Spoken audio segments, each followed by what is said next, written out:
నమస్తే, welcome to తెలుగుబాటు TV. Telangana రాష్ట్రంలో ముఖ్యంగా హైదరాబాద్ నడిఒడ్డున ఉన్న హెచ్సియు 400 ఎకరాల భూమిపై ఇటు కాంగ్రెస్ వర్సెస్ హెచ్సియు మధ్య వివాదం నెలకొన్న పరిస్థితి, ఒక యుద్ధ వాతావరణమే జరుగుతున్న పరిస్థితి. సో అసలు ఏంటి హెచ్సియు గొడవలేంటి? ఆ 400 ఎకరాలు మరి హైదరాబాద్ సెంట్రల్ యూనివర్సిటీదా లేకపోతే గవర్నమెంట్దా అన్న వివాదంపై మనతో మాట్లాడడానికి సీనియర్ జర్నలిస్ట్ వేణుగోపాల్ రెడ్డి గారు ఉన్నారు. సార్ నమస్కారం. ఏంటండి హెచ్సియు భూముల మీద ఇప్పుడు వివాదము, Congress versus HCU, government versus HCU. ఆ భూములు ఎవరి, హెచ్సియుకి సంబంధించిన భూములా లేకపోతే గవర్నమెంట్కి సంబంధించిన భూములా? అసలు దీని మీద మీరేమంటారు? ఒకటి, ఈ ఈ అంశం పైన మనం కొంచెం లోతుగా చర్చించుకోవాల్సిన అవసరం ఉంది, ఎవరైనా తెలుసుకోవాల్సిన అవసరం ఉంది. ఒకటి, కొంత ఇందులో ప్రతిపక్షానికి సంబంధించిన కొంతమంది నాయకులు విద్యార్థులను రెచ్చగొట్టే విధంగా, విద్యార్థులను తప్పుదోవ పట్టించే విధంగా మాట్లాడుతున్నారు. ఫస్ట్ ఆఫ్ ఆల్, ఆ 400 ఎకరాలకు సంబంధించిన ల్యాండు ఐఎంజీ భారత సంస్థకు చంద్రబాబు నాయుడు గారి గవర్నమెంట్లో ఇచ్చిన తర్వాత దానిపైన రాజశేఖర రెడ్డి గారి గవర్నమెంట్ వచ్చిన తర్వాత ఇన్ని భూములు ఒక ప్రైవేట్ కంపెనీకి అప్పచెప్పడము, వ్యక్తికి అప్పచెప్పడం, బిల్లిరావు అనే అతనికి అప్పచెప్పడం కరెక్ట్ కాదు అని చెప్పి దాన్ని క్యాన్సిల్ చేసే ప్రయత్నం చేసిరు. అది వెంటనే ఆయన కోర్టుకు పోయినప్పుడు ప్రభుత్వము వర్సెస్ ఐఎంజీ సంస్థగా నడుచుకుంటూ వచ్చింది. మరి ఇందులో ఎవరు ఇన్వాల్వ్ అయినట్టుగా? ఇందులో మరి ఒక 400 ఎకరాలను ఒక సంస్థ, ఐఎంజీ సంస్థకి ఇచ్చినప్పుడు సెంట్రల్ గవర్నమెంట్కి సంబంధించిన హెచ్సియు అంటే సెంట్రల్ యూనివర్సిటీ, అది కేంద్ర ప్రభుత్వ ఆధీనంలో ఉన్న యూనివర్సిటీ.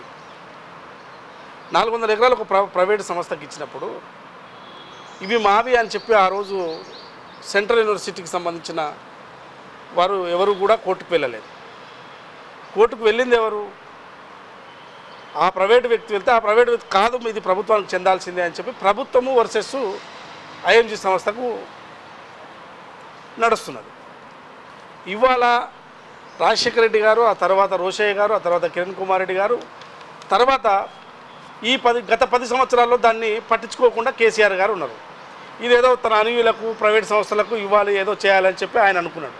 ఆయన అనుయులకు ఎవరికో ఇచ్చేయాలని అనుకుని దాన్ని అట్లే ఏది చేయకుండా, దాని జోలికి వెళ్ళకుండా ఏది చేయకుండా, అది పోతే పోనీ ఐఎంజీకి పోయినా సరే అనే విధంగా, లేకుంటే వస్తే ఏదో విధంగా కొంతమంది వ్యక్తులకు ఇవ్వాలని ఒక ఆలోచనతో కేసీఆర్ గారు ఉన్నారు. ఇవాళ రేవంత్ రెడ్డి గారు ముఖ్యమంత్రి అయిన తర్వాత ఇవి రాష్ట్ర ప్రభుత్వ భూములే, ఇవి వారికి చెందాల్సిన అవసరం లేదు అని చెప్పి ఐఎంజీ మీద కొట్లాడి ఇవాళ ప్రభుత్వం గెలిచింది. ఎవరి మీద గెలిచింది? హెచ్సియు మీద కాదు. హెచ్యుసికి అసలు సంబంధమే లేదు. హెచ్సియు భూములు ఎక్కడ? హెచ్సియు భూములు ఆల్రెడీ యూనివర్సిటీకి ఉండే ల్యాండ్స్ యూనివర్సిటీకి ఉన్నాయి. సో ఎక్కడ ఉన్నది, ఏందున్నది ప్రభుత్వం తను మార్కింగ్ చేస్తుంది కదా. ఇప్పుడు దీన్ని ఒక ప్రైవేటు వ్యక్తి చేతిలో 16 ఏళ్ళు ఆయన కోర్టులో పడి కొట్లాడితే ఎవరూ సపోర్ట్ చేయలేదు. ఒక ఐఎంజీ సంస్థ కొట్లాడి మావి అని కొట్లాడుతున్నప్పుడేమో ఎవరు సపోర్ట్ చేయలేదు. ఇలా ఏకంగా ప్రభుత్వానికి చెందిన వెంటనే ఇవి సెంట్రల్ యూనివర్సిటీ భూములు అని చెప్పి కొంతమంది ప్రతిపక్ష నాయకులు మాట్లాడే ప్రయత్నం చేస్తారు. ఇప్పుడు ఈ 16 ఏళ్ళు ఎందుకు మాట్లాడలే? అంటే ఐఎంజీ సంస్థకు పోతే పోనీ అని ఊరుకున్నారు. ప్రభుత్వానికి చెందేసరికి ఎందుకు ఇంత బాధ, ఉబ్బరం? సో ఇవాళ ప్రభుత్వం దాన్ని అభివృద్ధిలో ఒక కార్యక్రమంలో భాగంగా ఒక ఐటీ కంపెనీలు, ఇప్పుడు ఫైనాన్షియల్ సిటీ ఎట్లా ఏర్పడదో ఇట్లా నాలెడ్జ్ సిటీ, హైటెక్ సిటీ ఏ విధంగా అక్కడ కూడా దీన్ని విస్తరించే ప్రయత్నం చేస్తుంది. విస్తరించే క్రమంలో ప్రభుత్వానికి ఆదాయం వస్తుంది, ఉద్యోగ అవకాశాలు, ఒక 5-5 లక్షల ఉద్యోగ అవకాశాలు వస్తాయి. ఇవన్నీ అడ్డుకునే ప్రయత్నం, అంటే ఇవన్నీ కూడా జరిగితే ప్రభుత్వానికి మంచి పేరు వస్తుంది అని ఒక దురుద్దేశంతో జరుగుతున్నది.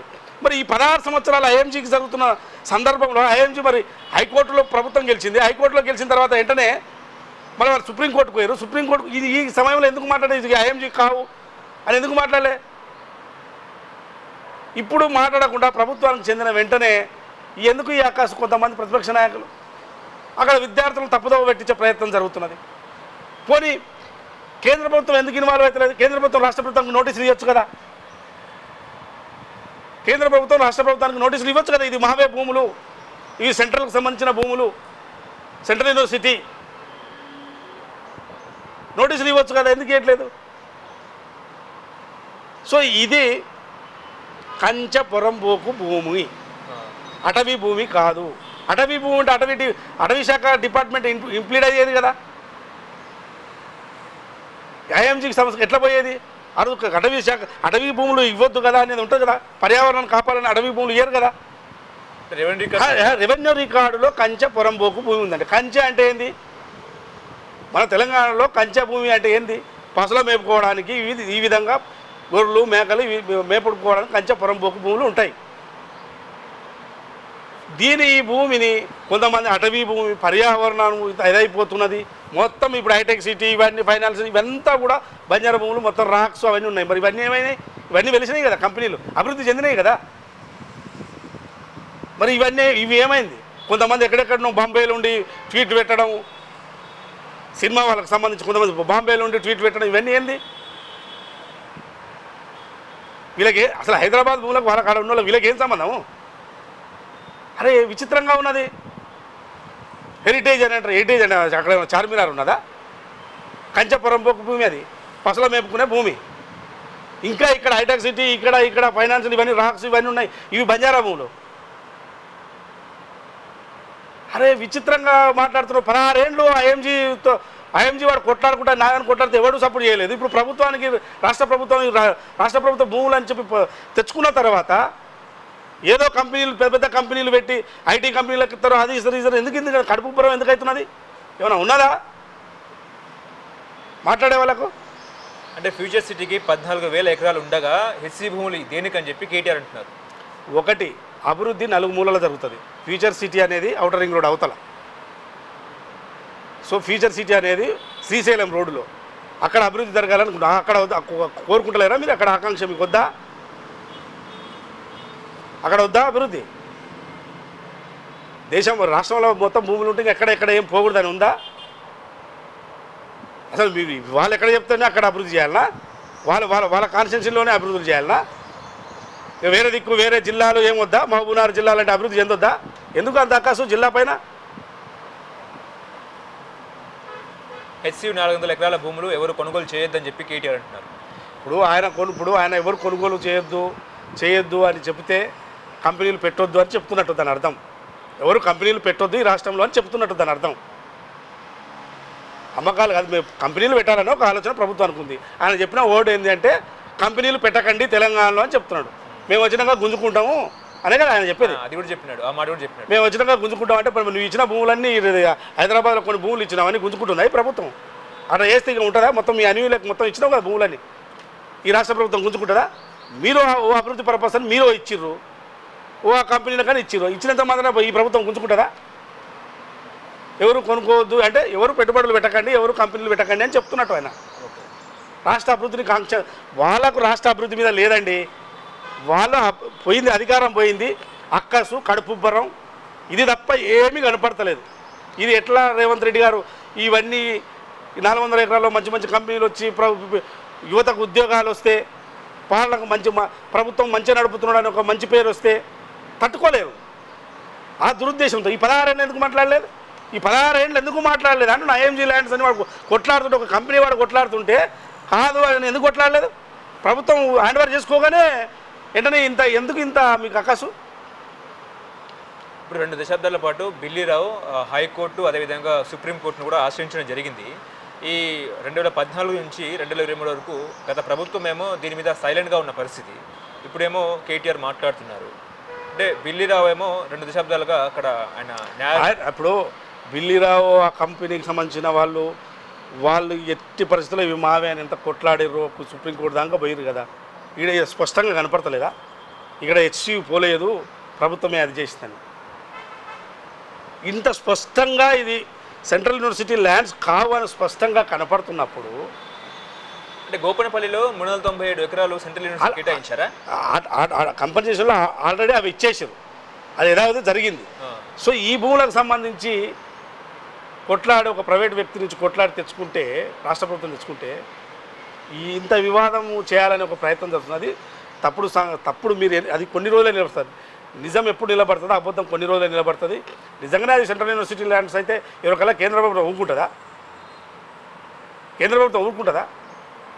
వాళ్ళు వెంటనే ఇన్వాల్వ్ అయ్యి ఇది కేంద్ర ప్రభుత్వానికి సంబంధించి సెంట్రల్ యూనివర్సిటీ ల్యాండ్స్ అని ఇన్వాల్వ్ అవుతారు కదా, రాష్ట్ర ప్రభుత్వం నోటీస్ ఇస్తారు కదా, వాళ్ళు కేంద్ర ప్రభుత్వం కూడా ఇది కోర్టులో ఇంప్లీడ్ అయ్యేది కదా. ఏది ఇంత ఇవన్నీ తెలుసుకోకుండా విద్యార్థులను తప్పుదో పట్టించే ప్రయత్నం చేస్తున్నారు. అంటే తెలంగాణ రాష్ట్ర అప్పులు తీర్చడానికే ఆ భూములు తాకట్టు పెడుతున్నాడు చర్చ నిజమేనా? ఇప్పుడు తెలంగాణను అభివృద్ధి చేయాలి, మరిన్ని కంపెనీలు రావాలి, యువతకు ఉద్యోగాలు ఇవ్వాలని రాష్ట్ర ప్రభుత్వం యొక్క ఆలోచన. దాన్ని అడ్డుకోవాలి, మీరు పెట్టుబడులు పెట్టకండి అని చెప్తున్నారు.